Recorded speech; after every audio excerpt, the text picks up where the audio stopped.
Hello everyone, this is Erik, the Asian movie enthusiast, and this is my review of The Inspector Wears Skirts 2, a Hong Kong comedy action flick from 1989 that stars Sibelle Hu, Sandra and Kara Wei. Last year I reviewed the first film in this franchise, which popped up on streaming around that time. The good news is that all 4 movies in this franchise are getting Blu-ray releases, so it's time to review the sequels. Now, the plot of Inspector Wears Skirts 2 goes something like this. 4 new squad members join the Hong Kong Police Academy to undergo training supervised by Madam Wu.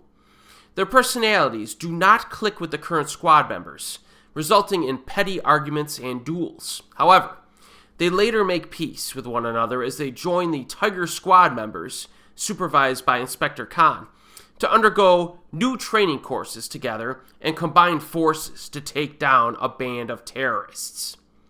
Now, the easiest way to describe the original film in this franchise is to say that it was basically the Hong Kong version of Police Academy. Alright? Now, this sequel could be classified in a very similar manner.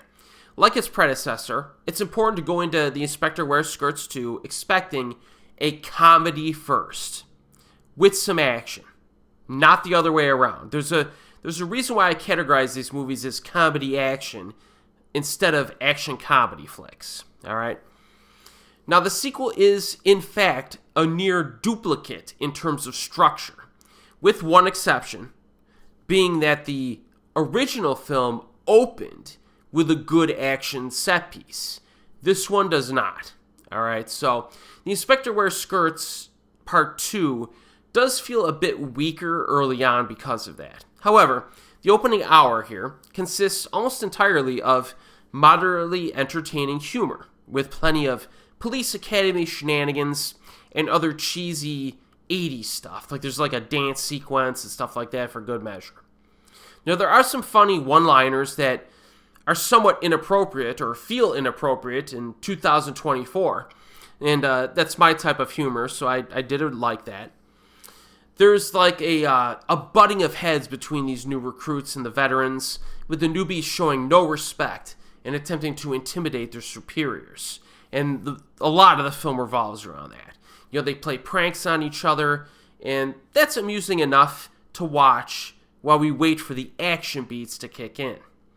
Now, throughout the film, before the finale, there are a few choreographed scuffles between the girls, okay, at the police academy. And I would say that there are probably 3 noteworthy training scenes that are mostly comedic, but also infuse a bit of action, I guess you could say. There's like a combat shooting training course scene where the girls like run into a building and they shoot cardboard cutouts of villains that pop up at them. And I do enjoy scenes like this in cop films, so it was kind of a highlight for me. There's an obstacle course scene that's surprisingly long and pretty good, and the same is true for the sparring scene. Although, I would say none of these moments really could be considered to be action set pieces in my opinion, but they do add value to the film on the whole. Now, the final half hour continues to like ramp up the physical training of the cadets, and it chucks in one big action set piece at the end. It's kind of like an excuse to see these girls in action after they've been training throughout the film. Now, like the original film, the villain just like comes out of nowhere during the final like 15 minutes of the film.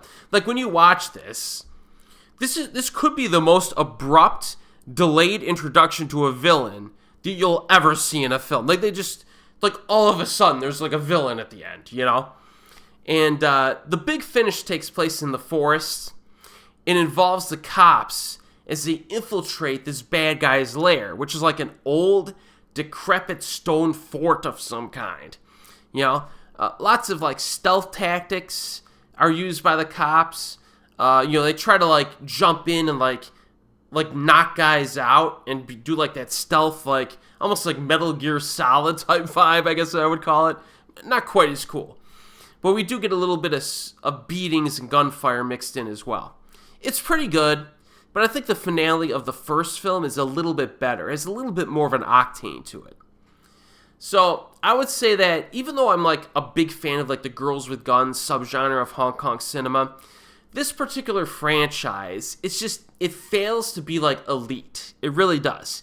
As I've said in prior videos, this is not on the same level as the In the Line of Duty films, and I don't even think it's close. However, The Inspector Wears Skirts 2 does work about as well as the original, and even though the opening half hour in this one is a bit weaker, but it still works better overall, or about the same overall.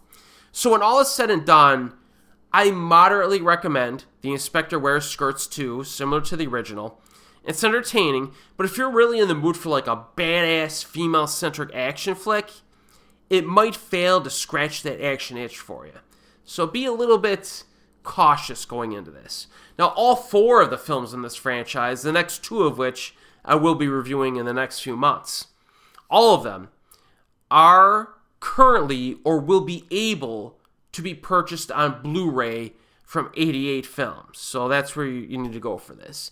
Some people, like I am purchasing all 4 of these just because I'm a huge fan of the Girls with Guns flicks. And I will rewatch these on occasion.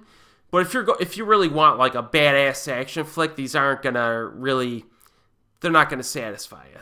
But if you want a comedy with some action mixed in, they're good entertainment.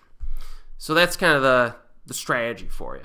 But as always, folks, I'll see you next time.